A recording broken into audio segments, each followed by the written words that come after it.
Hello, welcome to the Grape Jelly Library where we love to talk about books. My name is Flossie. Thank you for joining me. I always look forward to your visit.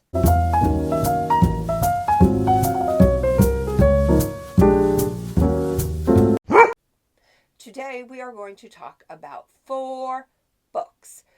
The book that I just finished, the book that I'm currently reading, we're only going to talk a little bit about that one, a book that is in reference to the book that I'm currently reading, and the book that I'm going to be reading.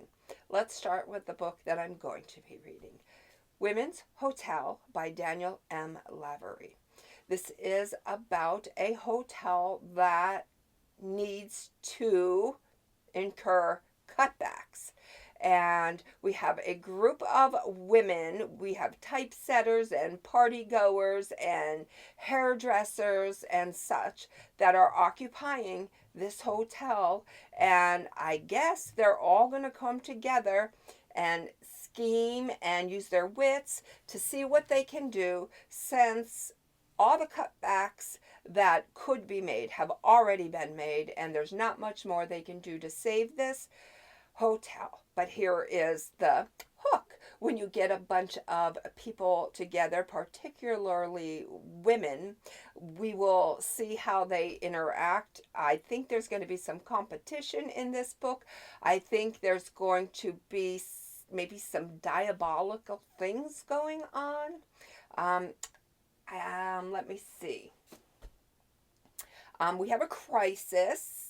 We have Stephen, who's a daytime elevator operator, and he must decide whether to meet this crisis by practicing economy, cooperation, or theft. And so far, theft is winning. So I have no idea where this book is going to take me, but I think I'm going to have a good time with it. So let's move on to the book that I am currently reading. Of all things, I surprise myself sometimes.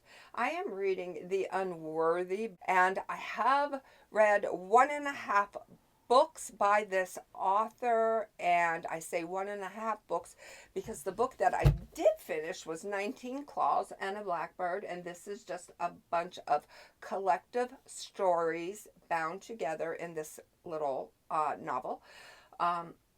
And, you know, the other one that I tried to read was Tender is the Flesh. Cool cover. Don't have it because it wasn't my thing. Everybody has to do what they have to do and what is right for them. And we need not tell other people what to do. As long as no one is getting hurt, you do you.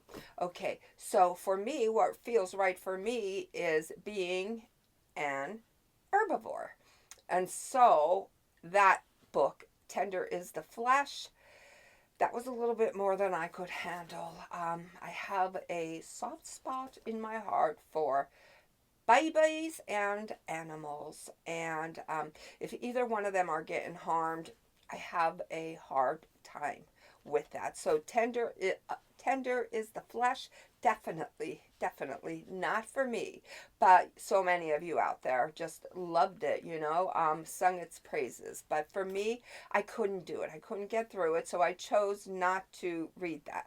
But it didn't mean that I wasn't going to read other things by this author, and hence that is why I read 19 Claws and a Blackbird, and why I am reading The Unworthy. Let me tell you a little bit about this one. Cloistered away from the climate catastrophe that has plunged the world into chaos, a woman writes the story of her life in whatever she can find: discarded ink, dirt, and even her own blood. A lower member of the sacred sisterhood, deemed an unworthy, she dreams of ascending to the ranks of the enlightened, at the center of the convent, and of pleasing the forbidding superior sister. But when a strange newcomer joins the ranks of the unworthy, the narrator is forced to consider her long-buried past. As she grows closer to the newcomer, she is increasingly haunted by questions that she can no longer ignore. How did she get to the sacred sisterhood? Why can't she remember her life before? and what really happens when a woman is chosen to be the enlightened. Okay, so now let's get into the book that I just read, and you're not even going to believe it because there were parts of this book that I could not even believe. I do not know how this book crossed my path. Nobody has spoken of it. I did not see it in a bookstore. I think I know I saw it on some other social media platform back in 2024, but for the life of me, I will never remember who it was that prompted me to go get this book back then, published in 2024. The Coin. It is a novel by Yasmin Zaher. And let me tell you, Yasmin is bold, brazen, brilliant, and bold. Did I say bold? She's bold. She is bold in this book, but you know what? She makes no apologies for it. And that's what makes this book so special. Very, very funny at points, at times, very shocking at times. It's the story of a Palestinian woman, and she's very, very, very rich. Her parents perished in an automobile accident, and like slightly before they did, she swallowed a coin. She swallowed a coin, and it never ever resurfaced again. So she doesn't quite know what happened to the coin. She believes that it's stuck somewhere in her back, in a spot where she cannot reach. She is super obsessed with cleanliness. Irons her sheets, her bed sheets. She is not too pleased that she cannot reach this part of the back where that coin is, because she goes into great detail how she goes about her cleanliness pertaining to her hygiene. Again, she is not shy with her anatomy. So, some of you may get a kick out of that, and some of you may go, oh my goodness, and you don't have to put blush on for the day. Whatever. But, anyways, she decides one day that the very expensive trench coat that she is wearing is dirty and it's making her dirty. So, she takes the coat off and she abandons it on a bench in the park in New York City. So she comes from Palestine, and somebody helped her to land a teaching job in New York City. She teaches 6th and 8th grade underprivileged boys, and she's not very good at it. She'll be the first one to say that she probably shouldn't hold that position. Yet she does. And then she tells us about it, how her teaching method, and how she runs that classroom of hers. And for the most part, these students, they do like her, they do respect her, and so we have that kind of student-teacher relationship. We also have a relationship with a homeless man. The homeless man just so happens to be the one that picked the trench coat up in the park long after she abandoned it. And one day she went back to see if the coat was still there, and lo and behold, it was on the man that discovered this coat. So she did not let on like, that was her coat.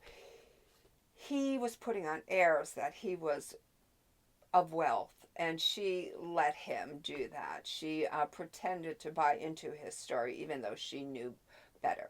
But she befriends this homeless man. They go on dates. She pays for all of the dates. She's perfectly fine with it because she likes the companionship. She also likes to hook up with people in general, and she's not too picky.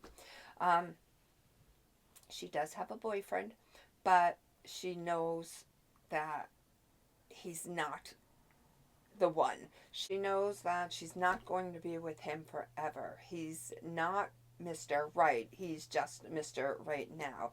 And Sasha himself is even wealthier than she is.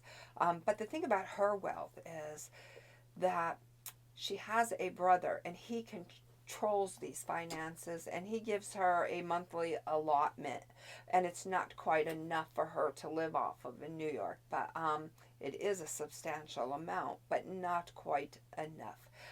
Okay, so now let's get to the plot of this story, and it has to do with Birkin bags. Now, this is where I was schooled because I'm not into that sort of thing. But, anyways, I learned about Birkin bags. I was shocked to learn what I learned, and I guess that is the way of the world. I don't know, but she does own a Birkin bag. It was her mother's, and so that's how she acquired it.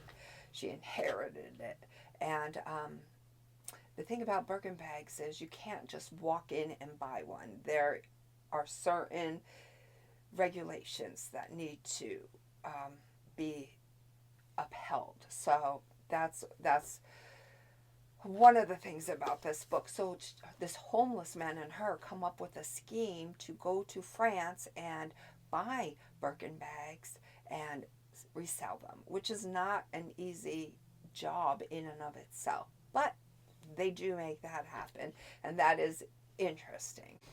That's another thing about this book. She tells her life in little snippets. Each chapter is only 1 to 2 pages long. She's very direct, not at all circuitous. That's why the book isn't really that. It's not that long.